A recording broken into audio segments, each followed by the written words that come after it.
Jen, thanks for taking the time to do this today. Of course. I was kind of wondering the inspiration for Shook, it kind of in a way takes the sheen off of online influencers. Was that something you wanted to convey when writing the script, or did it just kind of happen? Well, initially the story was the bare bones of the story was brought to me by the producer Tara Craig and Alesia Glidewell, and they wanted to do a horror movie about influencers, and I didn't know anything about that world.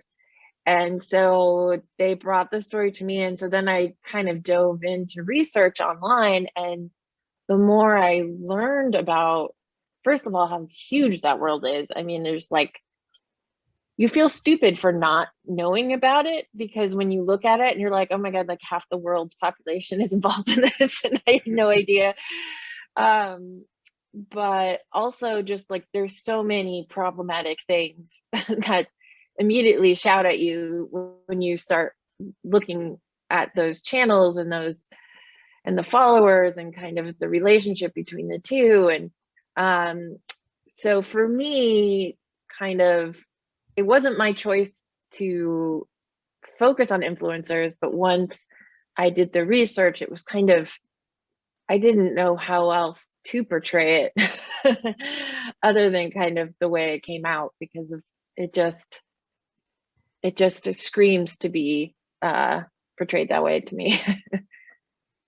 Right, and that's something I kind of noticed in the first few minutes was they were doing the photo shoot, and then you kind of zoom back and you see it's in front of a giant warehouse, and I thought that was kind of a neat take on it. And one thing that I noticed kind of that played secondary was the Livingston's disease, and was that kind of influenced by Huntington's disease? Or, It was, I mean, I wanted to be very sensitive. It's tough because whenever you give a villain anything, it seems like you're automatically making big statements about it. And I didn't want to do that. But the more I've learned about Huntington's disease and heard about it over the years, it's just the most terrifying thing in the world. And so that's always been kind of something that's been in the back of my mind as something that I thought would be interesting to explore. But yes, I didn't want people to feel like I was saying, oh, if you get Huntington's disease, you're going to kill lots of people and be a horrible person. Even though like part of what inspired me is there are a few cases of people who have gotten Huntington's disease who have gotten so off balance they actually have killed people in their lives, which is part of the inspiration. But again, I'm definitely not trying to say that like all people who get this disease, this happens or anything like that. So yeah, so I try to come up with something similar, but that could be kind of stay away from making any comments about anything that really existed. right, and what was the casting process like for this? I know everyone involved kind of has a diverse background. No one's really just a horror actor or actress or just a comedy actor or actress. Yeah, obviously our focus was finding the main character, Mia, and she was the hardest to find.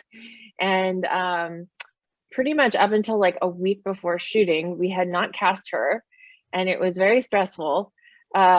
We had seen lots of actresses and, a lot of great, great girls, and just nobody just hadn't found the right one. I think because she's inherently kind of an unlikable character, and you're portraying somebody who is, very self-absorbed, that we wanted to try to find an actress that still had some kind of inherent likability to her, a softness to her, that even when you're watching her make these sort of questionable choices, she still feels like a human being.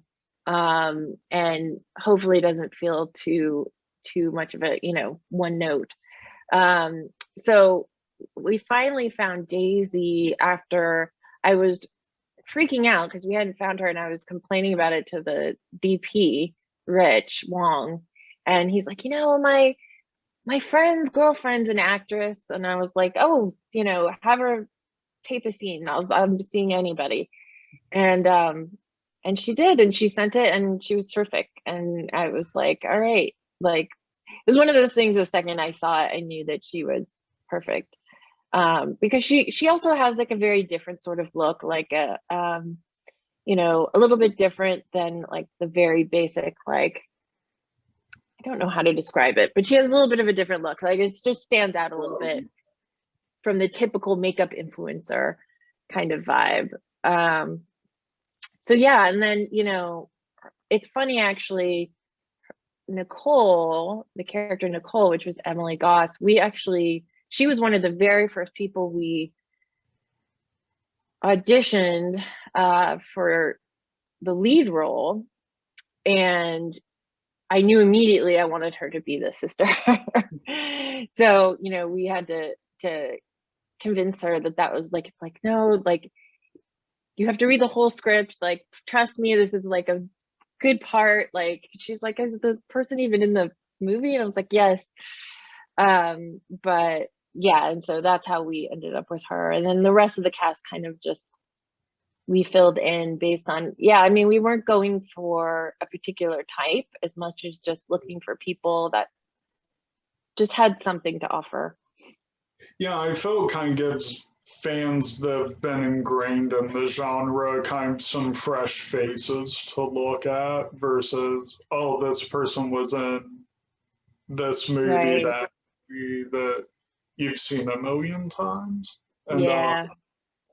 one thing I liked about the film was it didn't feel like when Mia was on her phone or laptop that you were watching it through that. Like, there were kind of the shots of the characters in the same room, even though they weren't really there. How that idea come about and come into fruition? It came about while I was writing the script because, once I knew that we were writing a script about an influencer in a house, I was like, well, a lot of that's going to have to be online. I mean, that became very clear immediately. Right. And, I mean, that's obviously been a challenge just in general with like contemporary movies of portraying that kind of huge part of our lives now. And because I knew it would be so much of the movie, I realized I was like, it has to be, we have to think about this differently and think about it. It can't just be a literal translation. Like we have to think about it in a more creative way, because otherwise, A, it's just going to get really old really fast. And B, it's like, it's clearly more important than that in this particular story because it's so prevalent. And so I started to think about how, like, when you're on your phone, in a text conversation, you totally tune out the world you're actually in, and you're very much in this singular Right. conversation with this person. Yeah. And so I wanted to try to find a way to have those realities overlap in the way that they kind of feel like they do when we're interacting with social media and texting and our phones and stuff, where you are kind of in two places at once. You're physically, here, but then you're mentally also somewhere completely different. So that's kind of how it came about. Yeah, I think that worked well. And one last thing I want to ask without giving too much away, were hard to pull off for the film. Yes.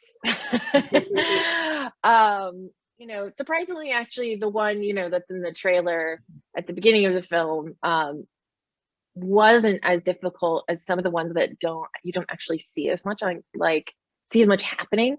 But that one we were able to really kind of plan ahead and like work on, and some of the other ones we just didn't have a lot of time for, so they were a lot harder.